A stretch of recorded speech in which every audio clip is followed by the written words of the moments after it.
მოგესალმებით დღეს ძალიან ეს ექსპრონტად გადავწყვიტე ვიდეოს ჩაწერა. კონკრეტულად თემა არ მქონდა, მაგრამ მოვხდი ისეთ ადგილას, სადაც ყოველთვის მინდოდა რაღაცის დაწყება. გავხსენი ვიდეო, მინდა დავიწყო რაღაცაზე საუბარი, მაგრამ ვერ ხვდები კონკრეტულად რაზე დავიწყო, იმიტომ რომ ბევრი ფიქრი ერთად მოდის. და მე აღმოვაჩინე რომ თვითონ ამ ტელეფონის გარეკანში მქონდა ჩადებული ერთი ესეთი წარწერა, რომელიც თავის დროზე ერთმა უცხოელმა ქალმა მაჩუქა, რომელიც გამომელაპარაკა აეროპორტში ყოფნისას, რომ აქ წერია, რომ ცხოვრება იწყება მაშინ, როდესაც გამოდიხარ შენი კომფორტის ზონიდან.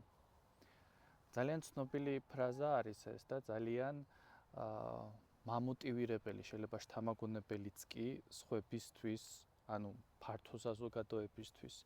მაგრამ მე ამავდროულად ამას მინდა გავუსვა ხაზი, რომ ვინაიდან ზოგჯერ კომფორტის ზონიდან გამოსვლა გვაშინებს და ერთ-ერთი ძალიან ისეთი დიდი გამოძახილი და გამოწვევა არის ხოლმე ჩვენ ცხოვრებაში, მე მომწონს ეს მოსაზრება, როდესაც ამბობენ, რომ რა საჭიროა გამოხვიდე კომფორტის ზონიდან, როდესაც შეგიძლია გააფართოვო ეს კომფორტის ზონა.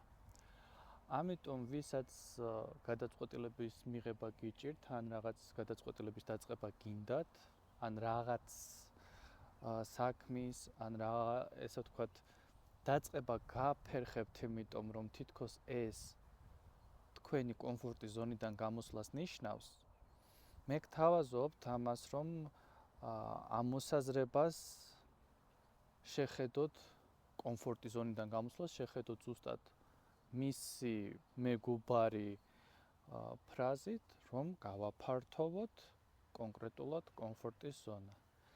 იქიდან გამომდინარე ამავდროულად, რომ დღესდღეობით, ყოველთვის იყო ეგ სტრესი, ეს არ არის რამე ახალი ამბავი. ყოველთვის იყო ეს სტრესი, ყოველთვის იყო რაღაც გამოწვევა ამა თუ იმ ეპოქაში, ამა თუ იმ პერიოდში, ყველას თავისებურად აქვს, ყველას თავისი გასჭიროებია ყველა ეპოქაში შეიძლება ითქვას. ანუ ამით იმის გაზიარება მინდა, რომ ცვლილებები პირველი ნაბიჯის გადადგმა ეს ყოველთვის ჩვენთვის ასოცირდება, ვინც ცოტა ესე ბევრს ფიქრობთ, ან სცენარებს ვატრიალებთ, შეიძლება რაღაცა სცენარები ძალიან ბევრი თვალსაზრისით აგვაქვს და არა და სცენარი ერთია, როგორც შენ დაგეგმა, ვისე წავა. ამიტომ რომ წვიმარო იყოს, მზე იყოს, ქარი იყოს, ამას მე ვერ ვგეგმავ, მაგრამ ის რომ ტელეფონი მოვამზადო და ვისაუბრო, ეს სრულიად ჩემი დასაგეგმი არის. მადლობელი ვარ ყურადღებისათვის. შემდგომში უკვე შემოგთავაზებთ ხოლმე და გაგიზიარებთ, ესე ვთქვათ, ჩემს ცოდნას, როგორც ასტროლოგიაში, ფსიქოლოგიაში, თეოლოგიაში, ზოგადად ეგზისტენციალურ საკითხებში. მადლობელი ვარ ყურადღებისთვის და ვისურვებდი, რომ მრავალმა ადამიანმა გააფართოვოს თავისი კომფორტის ზონა და შევხედავთ ცხოვრებას ნეგატიურად. ამაში კიდე ერთხელ ვგულისხმობ იმას, ვეღარ დავასრულე ეს ვიდეო, ესე კი არა და ვითომ პატარა ვიდეო მინდოდა, მაგრამ უკვე მუღამი გამეხსნა. ვეცადოთ ფიქრობ უფრო მეტად მივუდგეთ იმ შესაძლებლობებს, რასაც ცხოვრება გვაძლევს, ვიდრე იმ მოთხოვნილებებს, რასაც ცხოვრება გვიყენებს.